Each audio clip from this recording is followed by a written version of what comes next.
hey, come work out with me if you want to get that beach body or, be summer ready. Like, dude, everyone is summer ready. You just need like a bit of, sunscreen. You're good.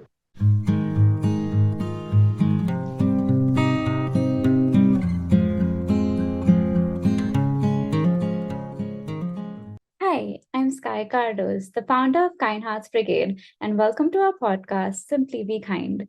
If this is your first time listening, this podcast is a series of conversations with people who have experienced kindness either through their own pro social behavior or through someone else's.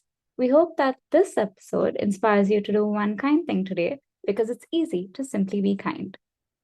In our previous episode, we spoke about eating disorders and how it's important to be kind to those who may or may not be suffering from it.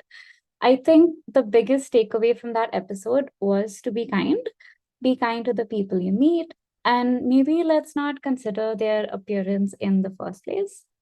As an extension of that topic, I wanted to touch upon how people view their bodies. And the more I thought about it, and the more I was exposed to certain things on social media, I realized that there was something very wrong happening. There have always been preconceived notions about what we're supposed to look like. Genders come with stereotypes, and it can not only be intimidating, but also harmful to self worth. Having body image issues, or rather having a body that isn't ideal in quotes, also invites a lot of expectations to lose the weight by exercising it. And if they do decide to lose weight by choosing fitness, they are often going to places like fitness clubs, gyms, or yoga studios where people look so much better than them in their eyes. And this can further trigger body image issues.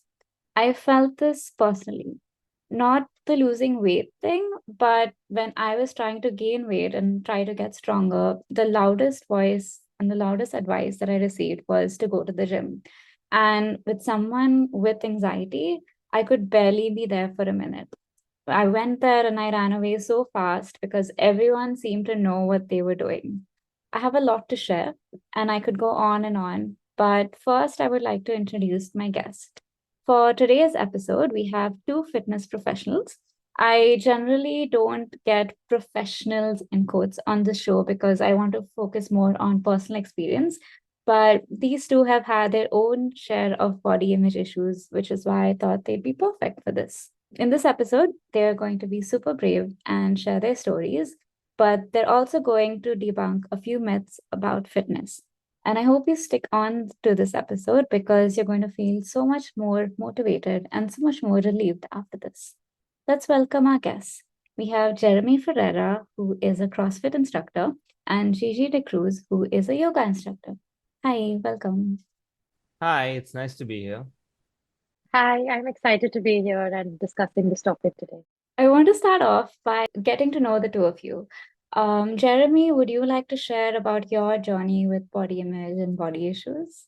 Well, for me, I mean, I grew up a skinny kid. I had no muscle or any definition to speak of. Pretty much spent most of my teenage years and early 20s looking just this side of a famine victim.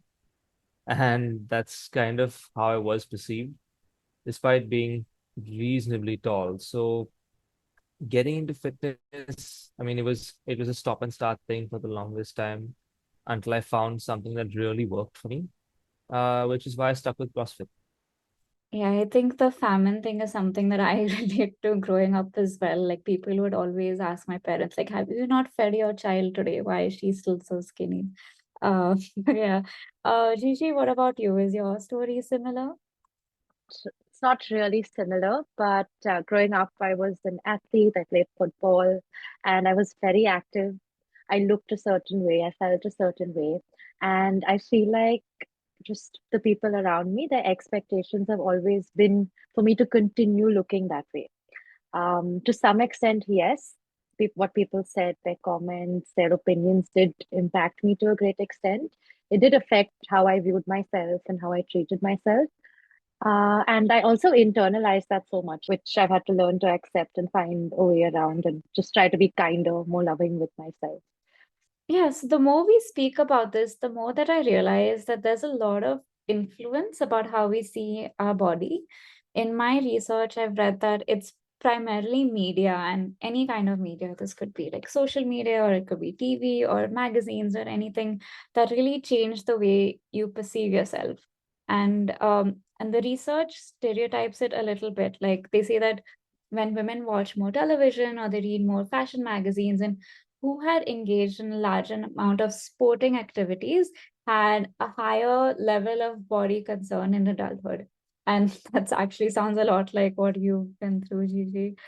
But men, on the other hand, they are under intense pressure to attain and then maintain like a slender yet muscular body.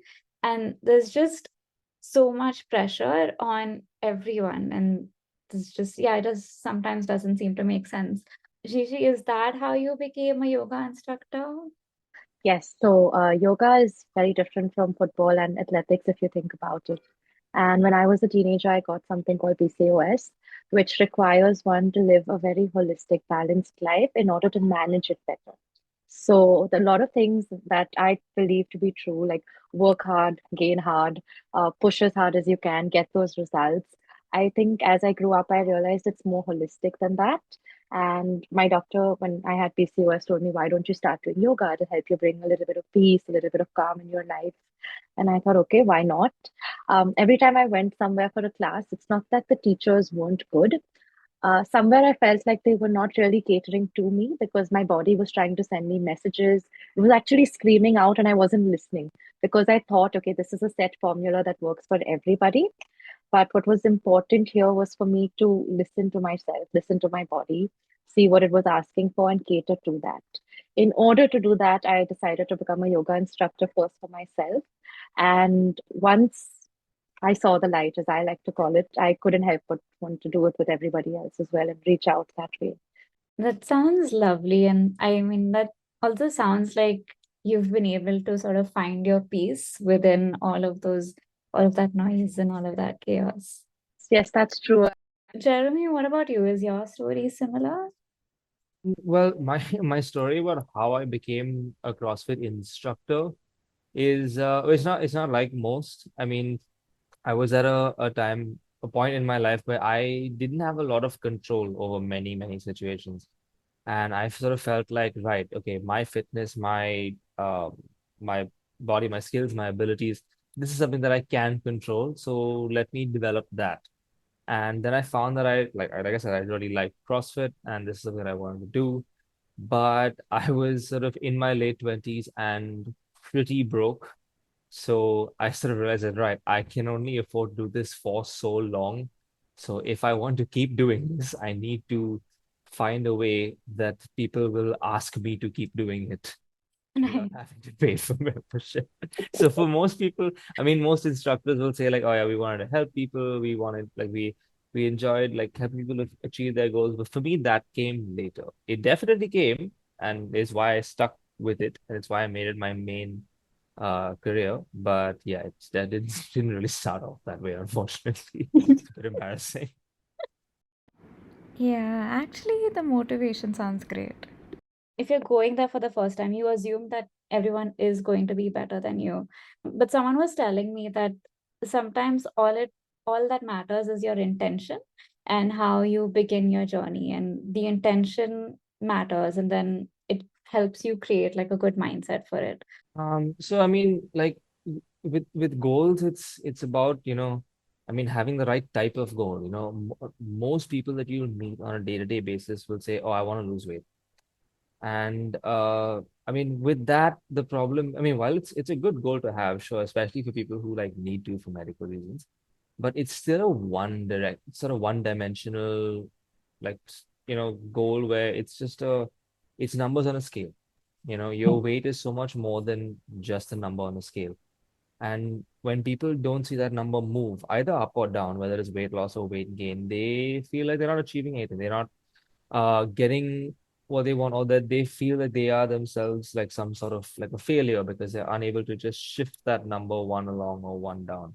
Mhm. So rather than that, it's more helpful in the long term if you sort of look at things like saying, I want to be fitter, or I just want to faster, or just like you set up like smaller goals, things that you can just work towards, or skills that you can improve on, with regards to your own personal fitness, and slowly achieving those things. I mean, it all sort of racks up, and then months later you'll be like, oh, maybe I should check my weight, and then you will, and then you actually see the difference. Because I mean, losing weight or gaining weight, all that stuff, that's just basically side effects. The goal should always be to be better, whether it's like physically or in terms of just strength or flexibility or whatever it is that you really want to achieve. But being better is what's important. Okay, that makes sense actually.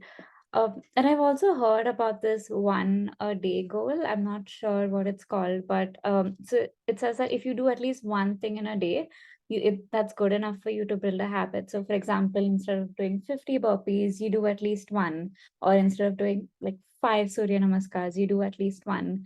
And at least on like the days that don't feel good, you're at least doing one, and at least you're doing something. And I know that good coaches always try to make modifications so that the person at least completes it or is at least doing something towards achieving their goals. Gigi, could you share a bit more on this? So most definitely, I think the key word there were modifications are important, which means that you're actually listening to your body and you have your own personal goals. And when people talk about goals, you have to remember that you have individual goals. Your goals can't be the same as everybody else because everyone has different needs, different capabilities, and where they're starting from. Somebody's day one is not going to be somebody else's. And I think if you're loving and kind enough to yourself, you'll understand that and start from where you are. In addition to this, I myself have experienced that fitness spaces, be it online or offline, can be pretty intimidating. You walk in, it's your first day there, you feel like everyone's looking at you, you feel like you're being judged. I know what I felt like on the first day of a yoga class where it seems like everyone knows what's happening and you're so confused. You're not sure whether to look at yourself in the mirror to see what you're doing, to look at someone else for a cue. But I think in these moments, what's really important is to remember why we're there in the first place, why we're moving. Is it out of fear? Is it because the doctor said so? Is it because you feel like if you're really tough on yourself, you'll achieve something? And I think we've got to change the narrative a little bit here and have it come from a place of kindness, wherein you're moving, maybe because the rest of your day is really stressful. You probably have a hectic work life. Maybe it's a very sedentary life, and this is the more fun, exciting part of your day. Another thing to keep in mind here would be how our hormones work and how we respond to movement. For some people, excessive movement can actually spike cortisol instead. And then you're just going to hold on to water and you're going to hold on to so much instead of letting go. Wherein if movement is fun and enjoyable, you release good stuff like the endorphins, and then you have that pretty excited feeling after you do something. So, as far as yoga is concerned, and the little bit that I know about everything else, you want to leave feeling energized and motivated for the rest of your day if you do this in the morning, or having enough energy to get home if you're doing it in the evening. You don't want to get home, be completely tired, slumped, and be like, oh, that was a good workout. I mean, were you being kind to yourself then? That's the question I like to ask myself. That actually sounds really helpful and insightful. And I think I do want to remember that the next time I'm doing something, just remember like where I am in my journey, and if it is a place where I need, like if I've had a rough day, then maybe I choose to be kinder to myself and I choose to take things a little lighter. But if I feel motivated, then maybe I also be kinder to myself and do more that I can do. So yeah, I think that's a really good point.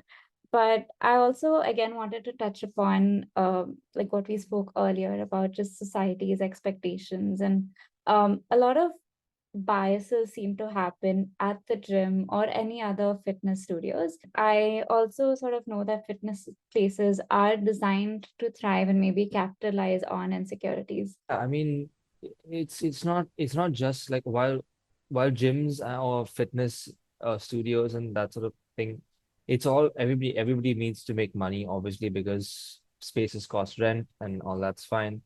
Uh, it there are some sort of capitalization and just kind of just scummy marketing things that people tend to do.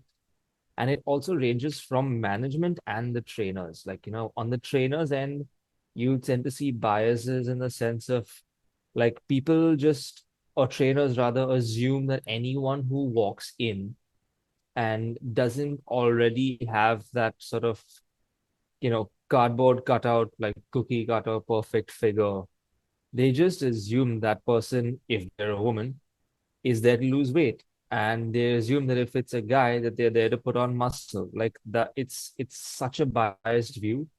And then they'll use that in their marketing, and they'll be like, "Hey, come work out with me if you want to get that beach body, or be summer ready." Like, dude, everyone is summer ready. You just need like a bit of sunscreen.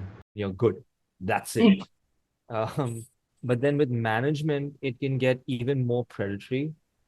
Sometimes people will tell their trainers or their floor trainers like, "Hey, listen, it's just after New Year's Day. We've got all the people who've come in with their New Year's resolution, New Year, new me. Let's get fit types."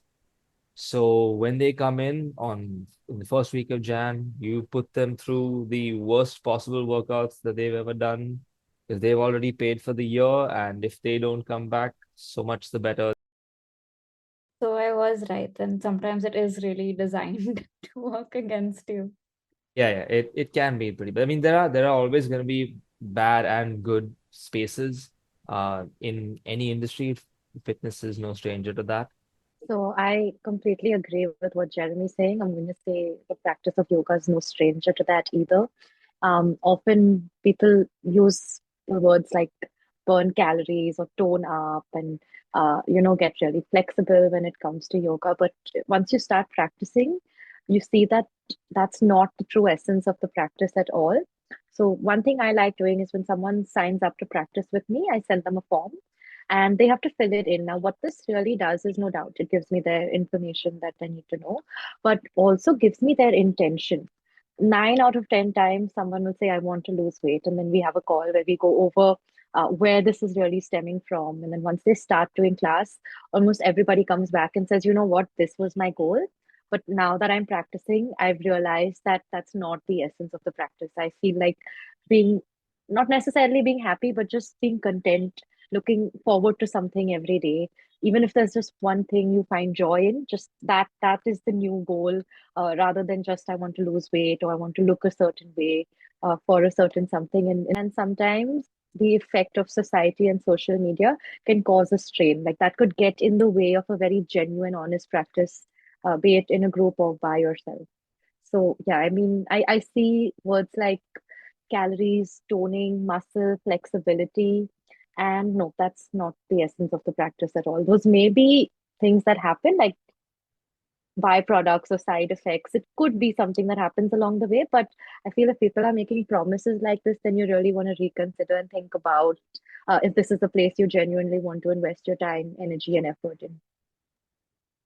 Yeah, that's fair. And I think that comes with everything, right? I was also on Amazon the other day, and they're literally selling a stick, and the stick says weight loss stick. And you're supposed to use it in yoga, I guess, for a certain thing. But like yeah, I mean, I like people do sell stuff and just say that it'll help you lose weight, but it's literally a stick. I have no idea what this stick is. I'm quite curious now. I'm gonna go look it up. But yeah, there's constantly I see this stuff as well when it comes to products and everything. The word yoga is just branded on anywhere and everywhere to make it seem like this is something you need. But technically, all you need is yourself. So That's fair. And yeah, and like I think also personally understanding that these biases exist, it helped me understand that maybe there's no right solution, like solution in inverted quotes to fix me again in inverted quotes. And there's nothing wrong with me. And the reason why I got into doing exercise a moment is because, I've started realizing that I wasn't taking as good of care as I should because I was still in my late 20s and my bones would make sounds or I would just get tired all the time. And I realized that it's very easy to lose yourself, and especially at an early age. So I didn't care about the weight per se. Like I didn't want to lose weight in like my practice, but I wanted to be healthy and I wanted to be able to do things without being tired. And I started doing things like a Surya Namaskar every morning. And and in the beginning, when someone had told me to do it, I wasn't sure because it was a new thing. But the more I did it, the more I realized that okay, this is something that's good for me. It's making me move, and I think it's been a year since I've been doing yoga consistently. Like I've done yoga before, but I've quit it. But since I've been doing yoga consistently for a year, my body just moves a lot better. Like I can't concretely say that okay, I can touch my toes now. I mean I can, but I can touch my toes now, or I can do this and that. But I just feel a little more flexible and I feel a little more like flowing. So that's nice. And I think once you see that, it just becomes like a whole, it becomes very intrinsic. And yeah, and I think that way, even by showing up for class or showing up for classes, showing up on my mat, I think that I've been able to be kind to myself then. But I've also maybe gifted myself kindness in the future, because now when I look at myself, I feel like I'm a lot better, and I'm so glad that I chose um just health, and I chose to be kinder to my body. Jeremy, what are your thoughts on just motivation and it coming from within? I mean, being consistent, now that's what's difficult. But people think it's difficult rather because everybody assumes that you have to go in every day or every other day or whatever your schedule is and give it your all. Push 100%, break new barriers, set new records for yourself. That's not at all the case. I mean, everybody has bad days. Some people have bad weeks, and you just have to show up. I mean, even if you just show up and just tell your trainer, like, hey, man, look, I'm really not up for this today. If they're a good trainer, they are proud of you for just showing up. You know, you can modify the workout, do whatever little you can just so that you move a bit, be a bit kind to yourself.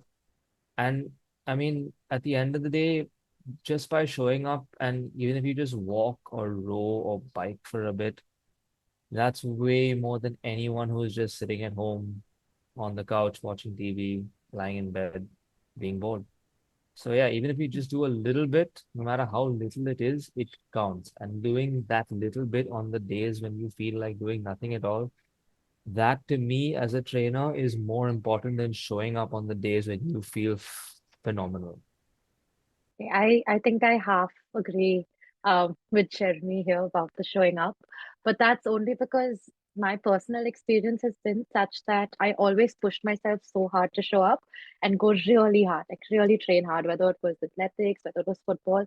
And even when I started doing yoga, I had such unbelievably high expectations when it came to myself. And even though this is a practice that's supposed to make you feel more calm, more relaxed, more in tune with your breath, more in tune with yourself, initially I started out being so harsh. I would never want to miss a class.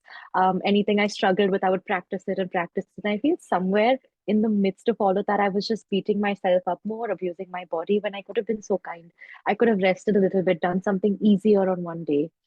So for me, I think what was difficult would be to say, you know what, today I need a break. Today I need to maybe sit down, read a book, maybe just go for a walk. Maybe today I don't move. Today I sit. Today I stay still. So that's very, very important as well. In terms of showing up, yes, always show up. But I think the most important thing is just to listen to your body.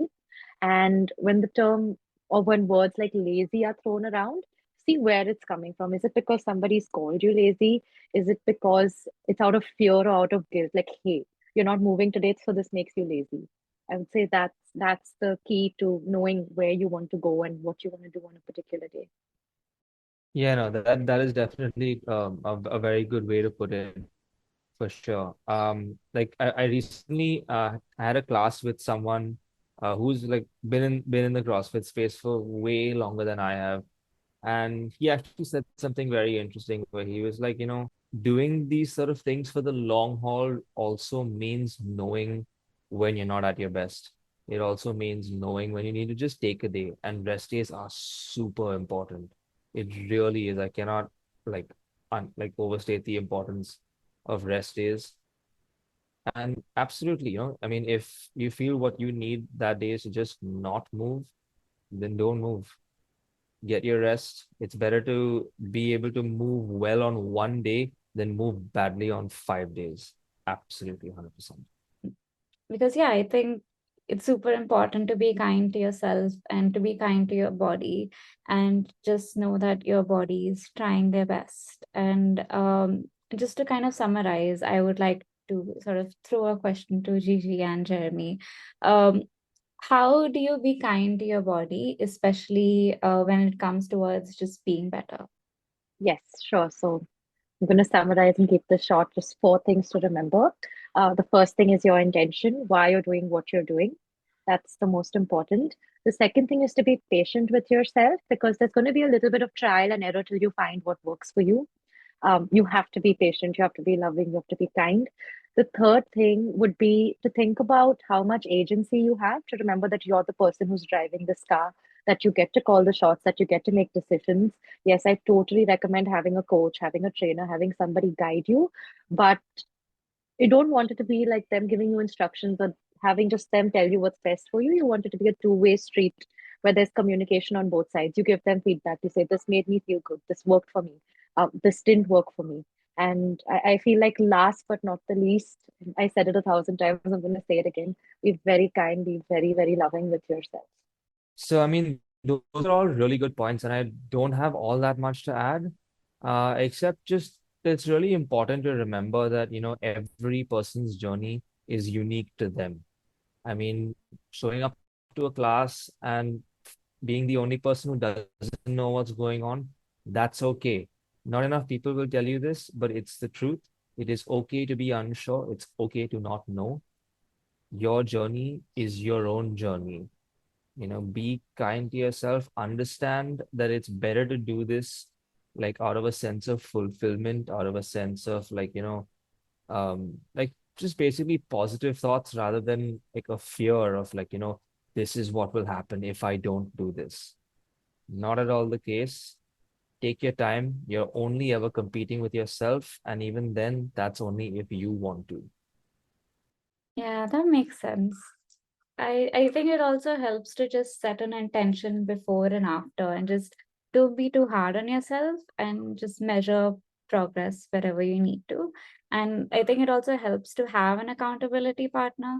It could be your instructor, but it could also be like a friend, like a buddy in the space that you are, or just a friend outside. And also, it's important to remember that everyone is different, and your experience is different, your upbringing is different, and so your baggage is so much more different. So it's important to recognize that and not compare, and just be kinder to yourself. And on that note, I am going to say thank you so much for being here. And I'm sure the people really learned something from this. Thank you, Sky. I really enjoyed having this talk with the both of you. I mean, my first podcast ever, and it was easy. It was fun. I enjoyed it. I hope you enjoyed today's podcast. And if you are tuning in for the first time, don't forget to leave us a review because it really helps us out. Thanks again, and I'll see you soon.